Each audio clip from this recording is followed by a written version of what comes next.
नमस्कार दोस्तों, मैं कुणाल आपका स्वागत करता हूं। ये हमारे विश्व इतिहास के सीरीज का 14वां वीडियो है और आज का टॉपिक है जर्मनी का एकीकरण, जिसे इंग्लिश में यूनिफिकेशन ऑफ जर्मनी कहते हैं। 19वीं शताब्दी के दौरान यूरोप में जो राष्ट्रवाद का उभार होता है, उसके चरम अभिव्यक्ति के रूप में हमें इटली एवं जर्मनी का एकीकरण दिखाई देता है। इटली के एकीकरण में हमें गैरिबाल्डी, मेज़नी तथा काबूर का योगदान दिखाई देता है। वहीं पर जर्मनी के एकीकरण में बिस्मार्क का योगदान महत्वपूर्ण होता है। तो आइए थोड़ा सा डिटेल में हम देखते हैं कि जर्मनी का एकीकरण कैसे कैसे हुआ, इसमें के एकीकरण में कौन कौन से बाधा उत्पन्न हुए हैं।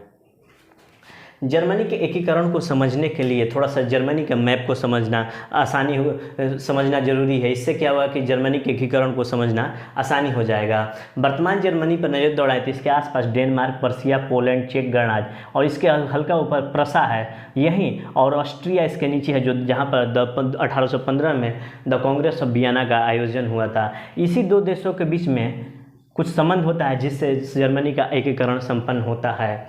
ऑस्ट्रिया के नीचे इटली होता है और इटली के एकीकरण में सबसे बड़े बाधक के रूप में हमें ऑस्ट्रिया दिखाई देता है। उसके बाद एक बहुत ही खूबसूरत देश जर्मनी के पास में ही स्विट्जरलैंड की है तथा उसके बगल में फ्रांस तथा बेल्जियम है। तो ये थोड़ा सा आप वर्तमान जर्मनी के आसपास के सीमावर्ती देशों को देख लेंगे तो थोड़ा सा जर्मनी के एकीकरण को समझने में बेहतरी होगी। हालांकि जो वर्तमान स्थिति है आज के मैप पर, वो जो जर्मनी का एकीकरण हुआ उस समय की थोड़ी सी स्थिति में बदलाव जरूर है, बट ये थोड़ा सा माइंड में रखेंगे तो इसके एकीकरण को समझ में आएगा। किन किन देशों से संधि हो रही है, कौन से देश जर्मनी के दुश्मन देश हैं, किन के कारण समस्याएं उत्पन्न हो रही है, कौन मित्र राष्ट्र है, तो थोड़ा समझने में आसानी होगा। आगे चलकर आपको द्वितीय विश्व युद्ध भी आपको आसानी से समझ में आने लगेगा। जर्मनी, ऑस्ट्रिया, इटली, ये सभी एक ग्रुप के आगे नजर आएंगे आपको, और आगे चलकर हमें विश्व युद्ध तथा जर्मनी के एकीकरण को समझना और भी बेहतर हो जाएगा। एक व्यक्ति होते हैं, बहुत ही महत्वपूर्ण व्यक्ति है, जिसका नाम है ऑटो वैन बिस्मार्क। जहां वहां के राजा, जर्मनी के राजा ने इनको कारीगर और जादूगर कहा, क्योंकि इन्होंने जर्मनी के निर्माण में एक बहुत बड़ा योगदान दिया था। ये युद्ध संधि विदेश नीति के महान कूटनीतिज्ञ थे, ये ग्रेट डिप्लोमेटिक लोगों में से एक थे। ठीक है, उसके बाद जर्मनी का इन्हीं के नेतृत्व में एकीकरण संपन्न हुआ। जब ये जर्मनी का एकीकरण करने निकले तो इन्होंने अपने संस्मरण में लिखा था कि जब मैं ये सब कर रहा था तो मुझे ऐसा लग रहा था कि मैं एक घने जंगल में घूम रहा हूँ और मुझे नहीं पता कि मैं निकल पाऊँगा कि नहीं, लेकिन मैं घूम रहा हूँ। ऐसा अपने संस्मरण में बिस्मार्क लिखते हैं। उसके बाद देखेंगे कि बिस्मार्क की जो नीति होती है लौह एवं रक्तपात की नीति होती है, जिसे इंग्लिश में आयरन एंड ब्लड पॉलिसी कहते हैं। आइए थोड़ा सा डिटेल में और देखते हैं।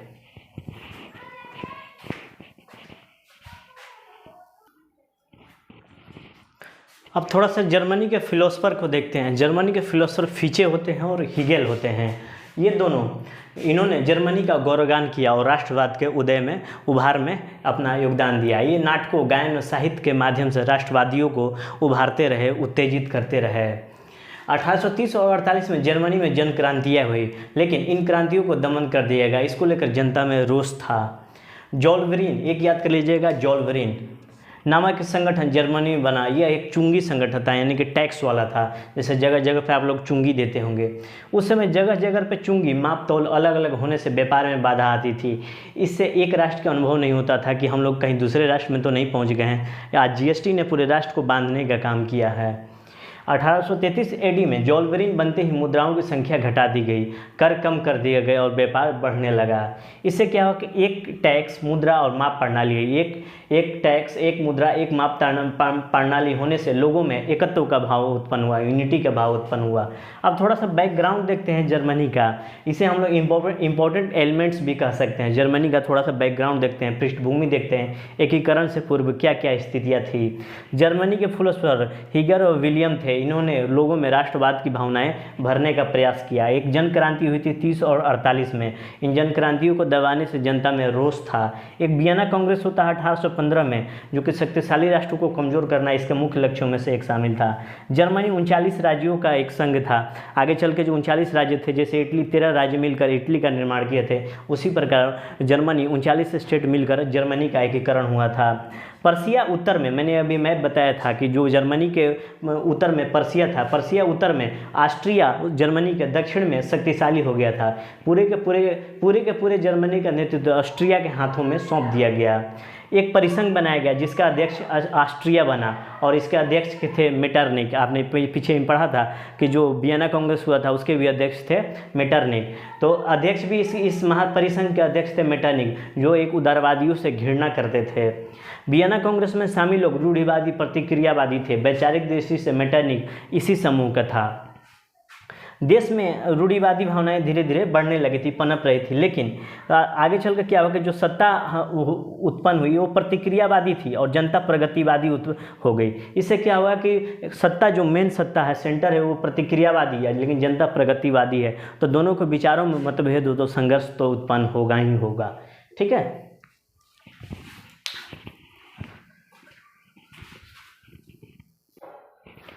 जर्मनी के एकीकरण से पहले उसके पृष्ठभूमि के हम लोग देख रहे थे, तो उस क्रम में हमने देखा था कि 1830 और 48 में जन क्रांति हुई, जिसे दबा दिया गया, सप्रेस कर दिया गया।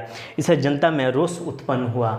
39 राज्य एक दूसरे से घृणा करते थे। जो जर्मनी का निर्माण हुआ था 39 राज्यों से, ये 39 राज्य अलग अलग थे और अलग अलग जो थे वो एक दूसरे से हर एक राज्य घृणा करते थे। जैसे कि भारत में जितने भी रियासत थे वो अलग अलग थे, तो वो बात घृणा की नहीं, यहाँ जर्मनी की जो अलग अलग 39 राज्य थे एक दूसरे से घृणा करते थे।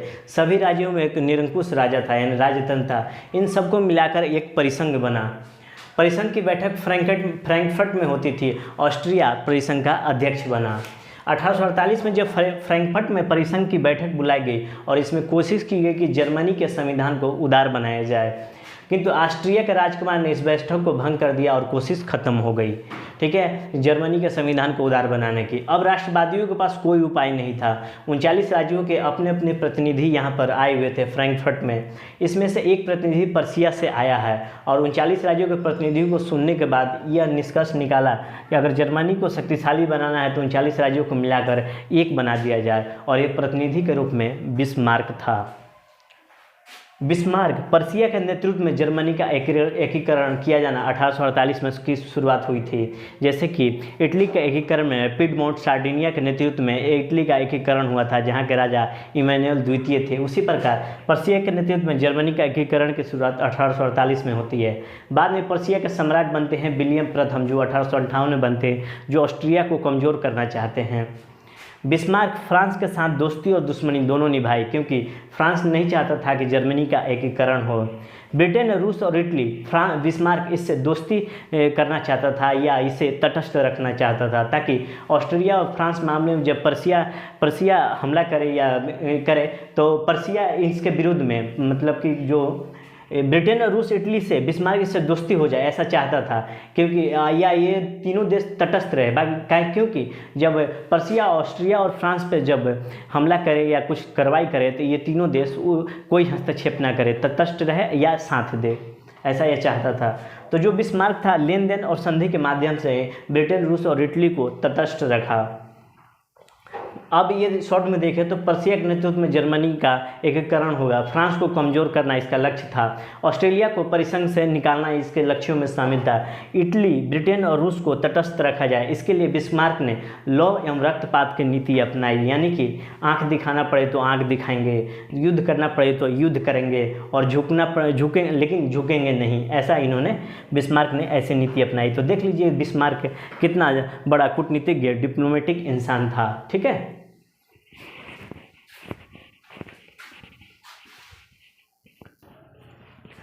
जर्मनी के निर्माता बिस्मार्क के बारे में थोड़ा सा ध्यान ले लेते हैं, उनके कार्यकाल का ध्यान ले लेते हैं।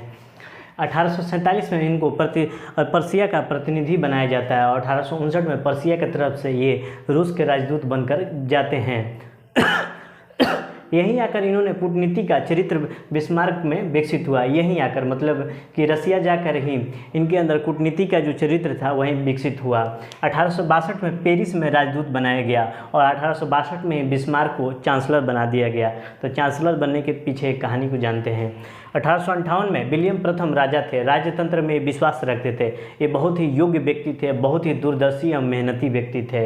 ये पर्सिया के सैन्य शक्ति को बढ़ाना चाहते थे, इसके लिए संसद की अनुमति इन्होंने ये पर्सिया के सैन्य शक्ति को बढ़ाना चाहते थे, जिसके लिए संसद की अनुमति जरूरी थी, किंतु संसद पर उदारवादियों का अधिकार था और संसद ने इनके प्रस्ताव को, सैन्य शक्ति के प्रस्ताव को अस्वीकार कर दिया।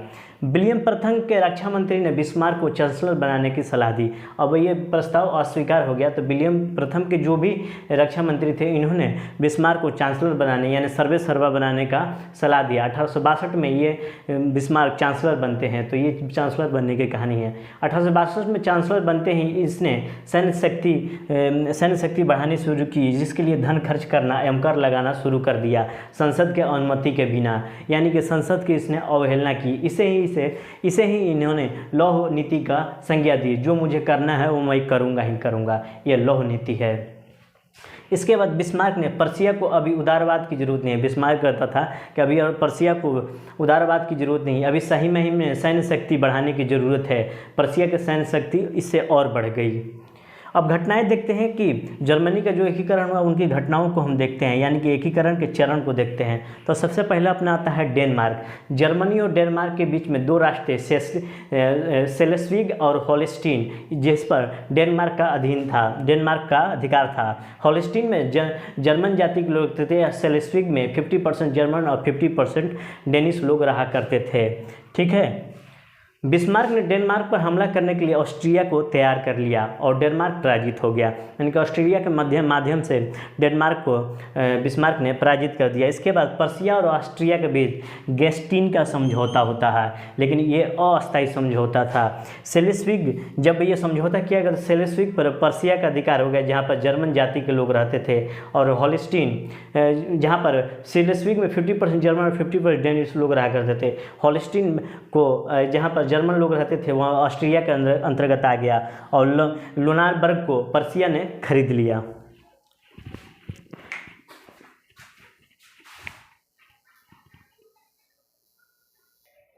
ऑस्ट्रिया और पर्सिया के बीच में जो गेस्टिन समझौता हुआ था, इसी गेस्टिन समझौते को आधार बनाकर ऑस्ट्रिया पर आरोप लगाया कि वो समझौते का उल्लंघन कर रहा है, यानी गेस्टिन समझौते का उल्लंघन कर रहा है। होल्स्टीन पर पर्सिया ने अधिकार कर लिया, इसे ऑस्ट्रिया दुखी होगा। इस कारण से क्या हुआ कि जो आरोप पर्सिया ने ऑस्ट्रिया पर आरोप लगाया कि गेस्टिन समझौता का ऑस्ट्रिया उल्लंघन कर रहा, और इस उल्लंघन के बदले उसने होल्स्टीन पर अधिकार कर लिया पर्सिया ने। इससे ऑस्ट्रिया दुखी हो गया। पर्सिया ने जर्मनी परिसंघ में सुधार का प्रस्ताव रखा, साथ ही साथ ऑस्ट्रिया को जर्मनी परिसंघ से बाहर करने का भी बात कहा और बाहर कर भी दिया। सभी प्रस्ताव उदारवादी थे, जिसे ऑस्ट्रिया ने मानने से इनकार कर दिया। ऑस्ट्रिया ने पर्सिया को जर्मनी परिसंघ से अलग रखने का प्रस्ताव रखा और पर्सिया जर्मनी परिसंघ से अलग हो गया। अब पर्सिया ने ऑस्ट्रिया के खिलाफ युद्ध की घोषणा कर दी। जो अब पर्सिया ने ऑस्ट्रिया के खिलाफ युद्ध की घोषणा की। पहले तो परिसंघ से बाहर किया, उसके होल्स्टीन पर कब्जा किया और ऑस्ट्रिया के खिलाफ युद्ध की घोषणा भी कर दी। This war is occurred in 1866 में ये युद्ध हुआ और ऑस्ट्रो पर्सियन वार के नाम से जाना जाता है, जिसे सैडोवा का युद्ध या 7 सप्ताहों का युद्ध कहते हैं। इस युद्ध में ऑस्ट्रिया पराजित भी हो गया। इसके बाद 1866 में प्राग की संधि होती है। अब जर्मनी परिसंघ से ऑस्ट्रिया को बाहर करने का प्रस्ताव आया, जिसे ऑस्ट्रिया ने स्वीकार कर लिया प्राग संधि के अंतर्गत, और बिस्मार्क ने परिसंघ को भंग करने का भी विचार रख दिया और परिसंघ भंग हो गया। इस तरह 39 राज्यों को लेकर उत्तरी जर्मनी का परिसंघ बना। ठीक है ना, उत्तरी जर्मनी का परिसंघ बना। इसमें सभी राज्य पर्सिया में शामिल होना स्वीकार कर लिया। इस तरह जर्मनी के पहले चरण का एकीकरण पूरा हुआ, यानी कि नॉर्थ जर्मनी का एकीकरण हो गया। अब आइए दक्षिणी जर्मनी के एकीकरण को देखते हैं। यहाँ फ्रांस एकीकरण के रास्ते में बाधा बना हुआ था। फ्रांस ने कहा कि जो सेडोवा के युद्ध में ऑस्ट्रिया की हार हुई वो मेरी हार थी। फ्रांस नहीं चाहता था कि नॉर्थ और साउथ यानी उत्तरी और दक्षिणी जर्मनी एक हो, क्योंकि वहाँ के राजा थे, किंग ऑफ फ्रांस थे उस समय नेपोलियन तृतीय। देखते हैं आगे क्या होता है।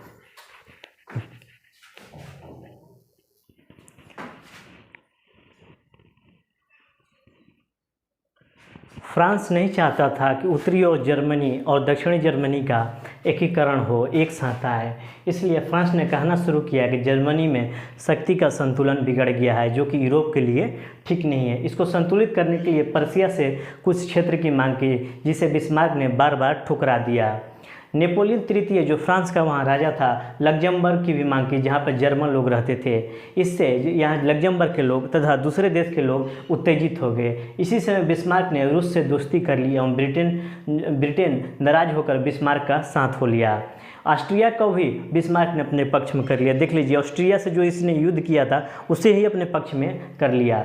देखिए कितना बड़ा कूटनीतिज्ञ था बिस्मार्क। इटली में एकीकरण की प्रक्रिया चल रही थी, तब इटली रोम पर कब्जा करेगा तो बिस्मार्क मदद करेगा, ऐसा इसने कहा कि इटली में जब उस समय एकीकरण की प्रक्रिया चल रही थी तो इटली जब रोम पर कब्जा करेगा तो बिस्मार्क उस पर मदद करेगा, क्योंकि जो रोम था उस पर पोप का अधिकार था, पोप का आधिपत्य था। इटली से भी दोस्ती कर ली। रसिया, ऑस्ट्रिया, इटली, यूके एक साथ आ गया, यानी कि ये जो प्रशिया के साथ में रसिया, ऑस्ट्रिया और इटली एक साथ आ गया। फ्रांस को लगा कि दक्षिणी जर्मनी के लोग प्रशिया से भयभीत एवं घृणा करते हैं, अगर फ्रांस प्रशिया पर हमला करे तो दक्षिणी जर्मनी हमारी मदद करेगा, किंतु बिस्मार्क ने अपने कूटनीति का उपयोग करते हुए इसके चाल को विफल कर दिया। बिस्मार्क ने सबके सामने फ्रांस के चाल को सबके सामने प्रस्तुत कर दिया, कहा कि दक्षिणी जर्मनी को फ्रांस मिलाना चाहता है। इससे दक्षिणी जर्मनी के राज्य भड़क गए और प्रशिया का साथ देने को तैयार हो गए। इसलिए देखेंगे कि एक और युद्ध होता है सेडोवा के युद्ध में 1870 में, फ्रांस और प्रशिया, सेडान का युद्ध। फ्रांस यहाँ पे बुरी तरह पराजित होता है और फ्रांस के जो राजा था नेपोलियन तृतीय को हटाकर वहाँ पर गणराज्य की स्थापना हुई, गणराज्य की स्थापना हुई, रिपब्लिक की स्थापना हुई, यानी कि हेड ऑफ द स्टेट जो भी होगा वहाँ चुनाव के माध्यम से होगा। सन 1871 में फ्रैंकफर्ट की संधि होती है और यहाँ से युद्ध की समाप्ति की घोषणा होती है और जर्मनी का एकीकरण हो जाता है। 18 जनवरी 1871 में वर्साय के महल में विलियम प्रथम को जर्मनी का सम्राट घोषित किया गया और जर्मनी का एकीकरण यहाँ से संपन्न होता है। और यहाँ पर क्या है, जर्मनी के लिए एक संविधान बनाया गया और ये जो कि पूरे जर्मनी पर लागू किया गया, जहाँ पर राजा के पास सर्वोच्च कार्यकारी शक्ति होगी, राजा प्रमुख होगा, 2 सदनों वाला संसद होगा और राजधानी बर्लिन बनाई गई। और इस तरह से हम देखेंगे कि वर्तमान में जर्मनी को देखें जो 39 राज्यों के एक संघ के रूप में आया था, आगे चलकर ये वर्तमान में देखेंगे तो ये 16 राज्यों में सिमट कर रह गया है और इस तरह से जर्मनी का एकीकरण हो गया, जिसके अंतर्गत जो जर्मनी के मुख्य कार्यकर्ता के रूप में हमें बिस्मार्क दिखाई देते हैं। ठीक है, आज भर के लिए इतना ही। आपके सहयोग के लिए धन्यवाद। नमस्कार, जय हिंद।